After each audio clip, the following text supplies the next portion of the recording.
જૂનાગઢ શહેર અને ગિરનારમાં પણ તાપમાનમાં ઘટાડો નોંધાયો છે। ઠંડી વધતા ગિરનાર પર પ્રવાસીઓની સંખ્યામાં પણ ઘટાડો થયો।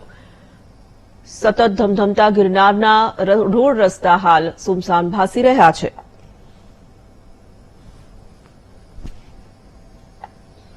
તો ગિરનારના તાપમાનમાં પણ ઘટાડો નોંધાયો છે। રાજ્યના અનેક જિલ્લાઓમાં તાપમાનનો પારો સતત ગગડી રહ્યો છે। ગિરનારમાં તાપમાનમાં ઘટાડો થતા અને ઠંડી સતત વધતા પ્રવાસીઓની સંખ્યામાં પણ ઘટાડો જોવા મળી રહ્યો છે। તો જૂનાગઢ ગિરનાર જતા પ્રવાસીઓની સંખ્યામાં પણ ઘટાડો ઠંડીના વધવાની સાથે જ જોવા મળી રહ્યો છે। રોડ રસ્તા સુમસાન ભાસી રહ્યા છે।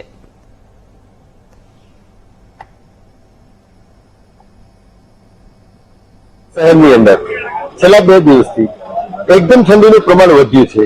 ત્યારે હું આપને બતાવું છું કે જૂનાગઢ શહેરના રોડો જે રોડો છે એ અત્યારે હાવ સુમસાન ભાસી રહ્યા છે।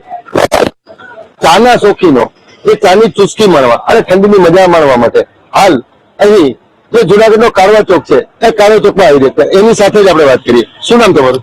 મારું નામ છે આશીષ આચાર્ય અને આજે ઠંડીનું પ્રમાણ બહુ સારું એવું છે અને અમે બધા ફેમિલી સાથે આજે રજવાડી ચાની અંદર ચા પીવા માટે આવી રહ્યા છીએ કે ટૂંકમાં એક અલગ પ્રકારની ઠંડીના માહોલની અંદર ચાની મજા માણી રહ્યા છીએ। તમે શું કહો છો? બસ ચા પીવાની બહુ મજા આવે છે। બધી રજવાડી છે પણ આ રજવાડીમાં બેસ્ટ ચા મળે છે। ઠંડી કેવી છે? ઠંડી બહુ જ છે। આજે જૂનાગઢના પ્રમાણમાં બે ત્રણ દિવસ હાલ જયારે વાત કરીએ લોકોની તો ક્યાંક ને ક્યાંક એ ઠંડીથી રક્ષણ મેળવવા માટે જે લોકો છે એ લોકો ગરમ કપડા અને ખાસ કરીને તાપણા કરી અને ઠંડીથી રક્ષણ પણ મેળવી રહ્યા છે। બિપિન પંડ્યા, VTV, જૂનાગઢ।